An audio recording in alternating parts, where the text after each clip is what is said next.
আসসালামু আলাইকুম। আজকে আমাদের মাননীয় প্রধানমন্ত্রী বঙ্গবন্ধু কন্যা শেখ হাসিনা রাত ৯টায় ভাষণ দিবেন।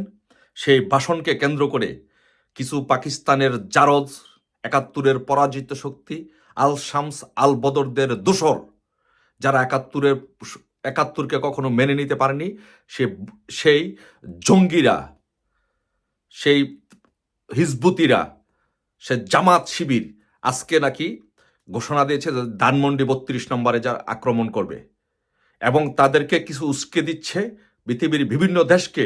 কিছু জঙ্গি মদতদাতা, পাকিস্তানের আইএসের এজেন্ট তাদেরকে উস্কে দিচ্ছে যে ধানমন্ডি ৩২ নম্বরে আজকে থাকবে না।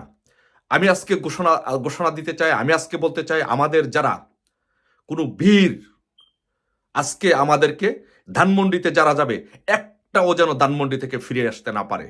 ধানমন্ডিতে যারা যাবে, ৩২ নম্বরে যারা আক্রমণ করতে যাবে, একটাও যেন ধানমন্ডি ৩২ নম্বর থেকে যেন কেউ ফিরে না আসতে পারে। ওইখানে তার প্রতিবাদ করতে হবে, ওইখানে তার জবাব দিতে হবে, এমন উচিত জবাব দিতে হবে যেন তার ১৪ গোষ্ঠী ধানমন্ডি ৩২ নম্বর নিয়ে যেন আর যেন কথা বলার কেউ সাহস না পায়।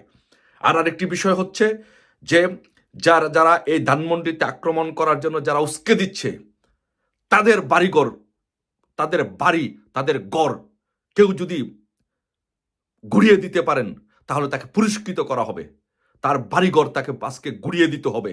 যেই চোদনা বঙ্গবন্ধু ধানমন্ডি ৩২ নম্বর বাড়িতে আক্রমণ করার জন্য উস্কে দিচ্ছে, সে আইএসআইয়ের এজেন্টদের বাড়িঘর সব গুড়িয়ে দিতে হবে। ৩২ নম্বরে যারা আক্রমণ করবে তাদের বাড়িঘর গুড়িয়ে দিতে হবে। তাদের যে হাত ভেঙে দেওয়ার জন্য চাবে সেই হাত ভেঙে দিতে হবে। আজকে আপনাদেরকে বলবো, সকলকে, যদি কেউ এই ধরনের কোনো দুঃসাহস দেখায়, যারা আদেশ দিয়েছে তাদের বাড়িঘর ভেঙে দিবেন, তাদেরকে আমি পুরস্কৃত করব, তাদের হাত ভেঙে দিবেন। এটা আজকে এই কাজটি যে করবেন তাকে পুরস্কৃত করব। প্রতিরোধ করে তুলুন। আমাদের দেয়ালে পিঠ ঠেকে গেছে, আমাদেরকে গলা চিপে ধরা হয়েছে। আমাদের এখন আর বসে থাকার সময় নেই, এখনই গর্জে উঠুন। যে এই ধানমন্ডি ৩২ নম্বর হাত দিবে, যে হাতে হাত দিবে সে হাত ভেঙে দিতে হবে, সে হাত গুড়িয়ে দিতে হবে। হুঁশিয়ারি করে দিচ্ছি যে যারা আইএসের এজেন্টদের উস্কানিতে যারা আজকে ধানমন্ডি ৩২ নম্বরে যাবেন, সেই হাত কিন্তু থাকবে না। সে হাত ভেঙে দেওয়া হবে, সে হাত গুড়িয়ে দেওয়া হবে, সে হাত মচকে দেওয়া হবে। ইনশাল্লাহ আজকে প্রতিরোধ গড়ে তুলব। সবাই ভালো থাকবেন। জয় বাংলা, জয় বঙ্গবন্ধু।